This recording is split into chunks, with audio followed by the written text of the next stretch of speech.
aquesta hora anem en directe a Lleida perquè teníem ganes de conèixer Omar Numri, que ha estat elegit alcalde de Castelló de Farfanya, a la Noguera, i s'ha convertit... Bé, no, ara m'estic precipitant, ara ho penso, es convertirà en principi en el primer alcalde d'origen àrab de Catalunya. Bon dia. Bon dia, Lídia. Ara veníem de parlar de pactes a Barcelona. Entenc que en aquests moments a Castelló de Farfanya aquest embolic no el tenen, no? No, la veritat és que vam tindre molta sort a les eleccions. Hem guanyat amb majoria absoluta i àmplia. Tranquil·litat. Tot i així, seguim amb atenció el que està passant amb els companys de Barcelona. No m'estranya. Escolti'm, enhorabona per la seva candidatura, que efectivament va guanyar per majoria absoluta. Què significa per vostè convertir-se en el primer alcalde d'origen àrab a Catalunya? Que ens agradi o no, és notícia.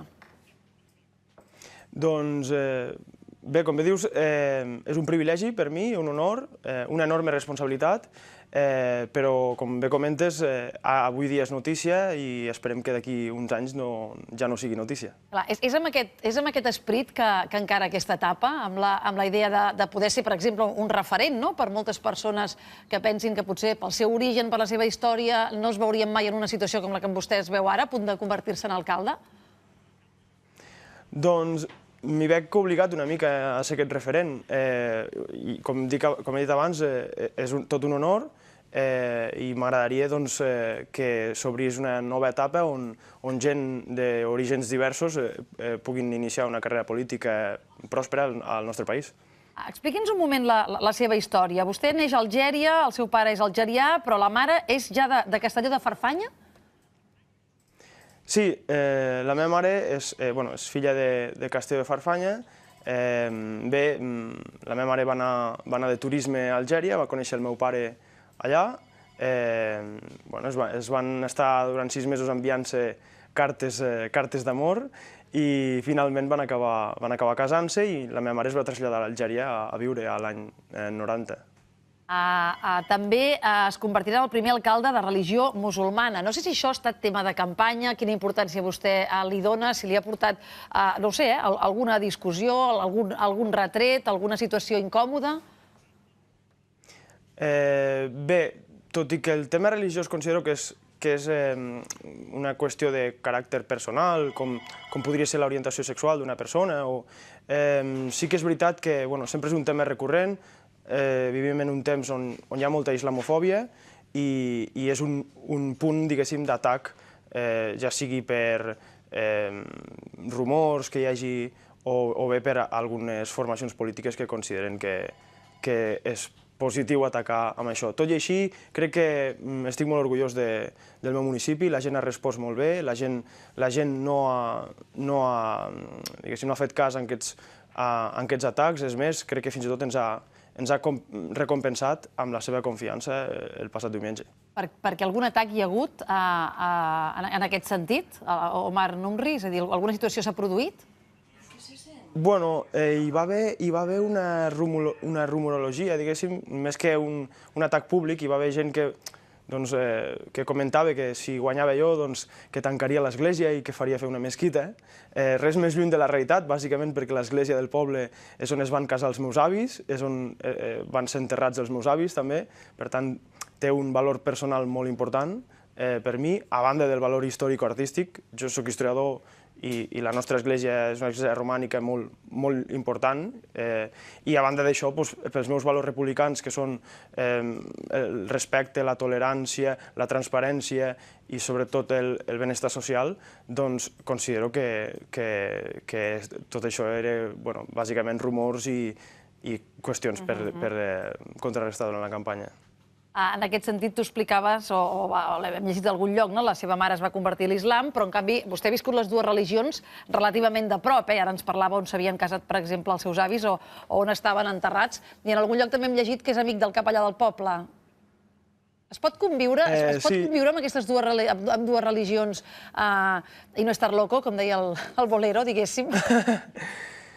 Bé, sí. A casa he viscut amb les dues i realment tinc respecte i tolerància per les dues. A casa l'àvia, per exemple, doncs fèiem el sopar de Nadal, preníem la típica sopa de galets, fèiem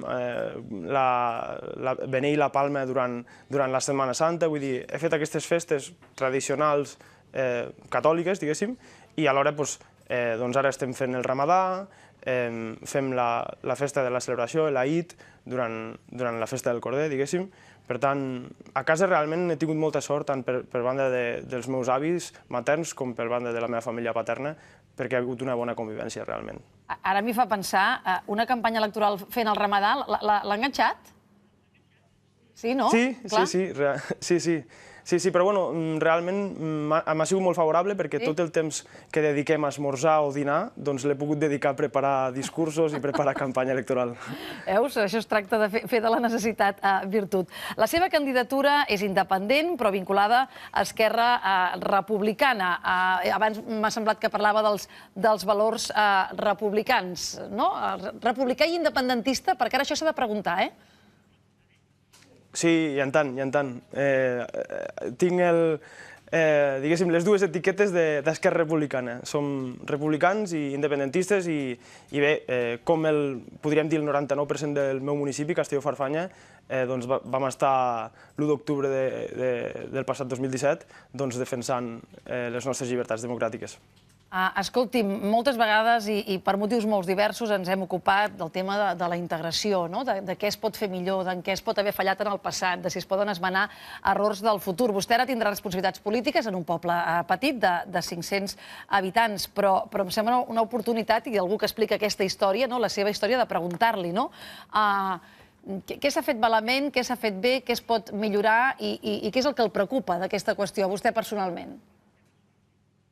Bé, jo considero que la integració necessita molta comprensió per les dues bandes, tant per banda del nouvingut com per banda del ciutadà que rep aquest nouvingut.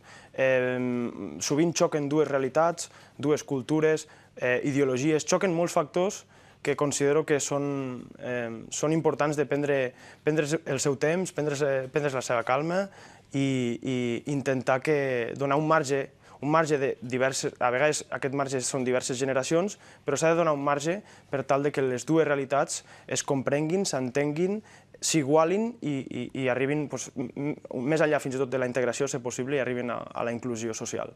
Clar, moltes vegades es parla de les segones generacions, que hauria de ser més fàcil, però a vegades s'han donat casos que són difícils i que són persones que no acaben de saber on pertanyen, i alguns ens ho han vingut a explicar personalment.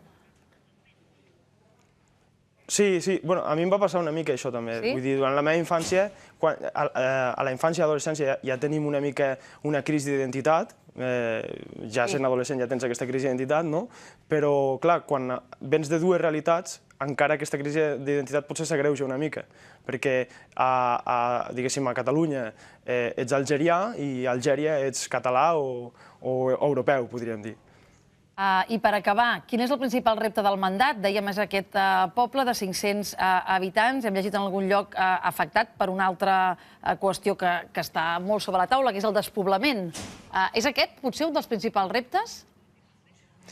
Sí, bàsicament el que més ens amoïna és el despoblament rural. És una problemàtica que tenen molts municipis de la província de Lleida i de la Noguera, de la nostra comarca, i considerem que hem de fer polítiques i hem de treballar sense deixar de banda el benestar social de la nostra població, però hem de treballar perquè aquest despoblament s'aturi, perquè si no Catalunya d'aquí unes dècades quedarà la Catalunya profunda, les Terres de Ponent i altres indrets de Catalunya quedaran totalment desèrtics. Ha fet propostes concretes durant la campanya per aquest tema?